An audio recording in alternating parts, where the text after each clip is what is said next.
Évangile selon Matthieu, chapitre 8.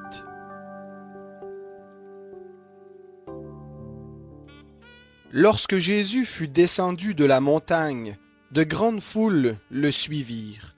Un lépreux survint qui se prosterna devant lui en disant : « Seigneur, si tu le veux, tu peux me rendre pur. » Jésus étendit la main, le toucha et dit : « Je le veux, sois purifié. » Aussitôt, il fut purifié de sa lèpre.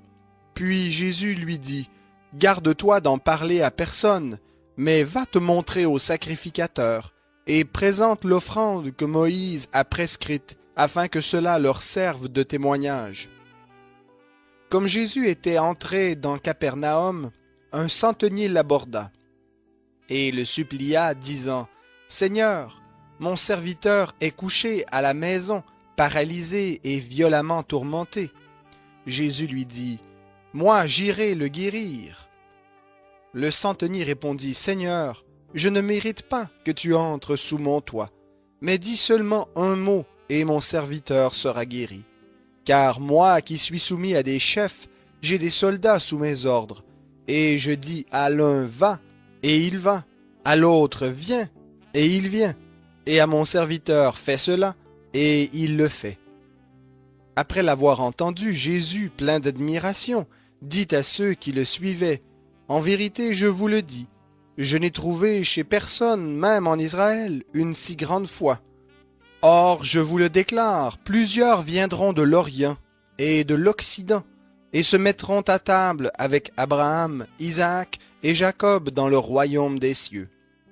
Mais les fils du royaume seront jetés dans les ténèbres du dehors, où il y aura des pleurs et des grincements de dents. » Puis Jésus dit au centenier : « Va, qu'il te soit fait selon ta foi. » Et à l'heure même, le serviteur fut guéri. Jésus se rendit ensuite à la maison de Pierre, dont il vit la belle-mère couchée avec la fièvre. Il toucha sa main, et la fièvre la quitta. Puis elle se leva et se mit à le servir. Le soir venu, on lui amena plusieurs démoniaques. Il chassa les esprits par sa parole et guérit tous les malades. Ainsi s'accomplit la parole du prophète Ésaïe. Il a pris nos infirmités et il s'est chargé de nos maladies.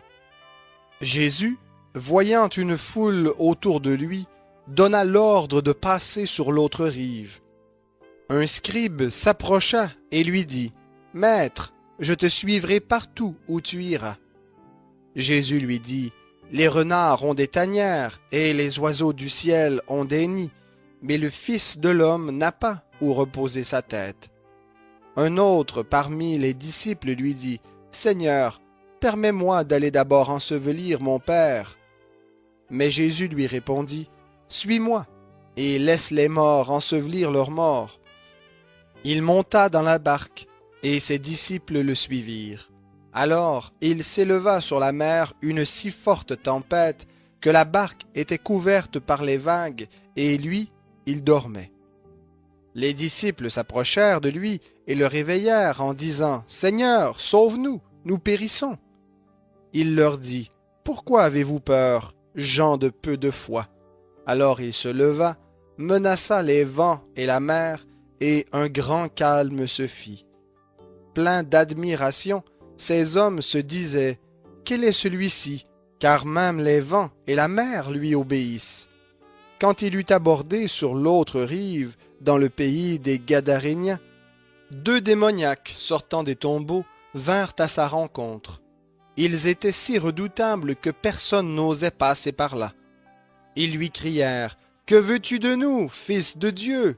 Es-tu venu ici pour nous tourmenter avant le temps ?» Il y avait loin d'eux un grand troupeau de pourceaux qui paissaient.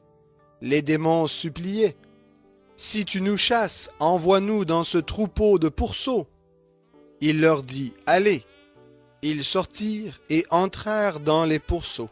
Alors tout le troupeau se précipita du haut de l'escarpement dans la mer, et ils périrent dans les eaux.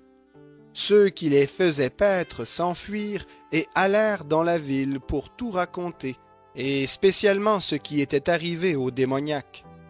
Alors toute la ville sortit à la rencontre de Jésus, et dès qu'ils le virent, ils le supplièrent de s'éloigner de leur territoire.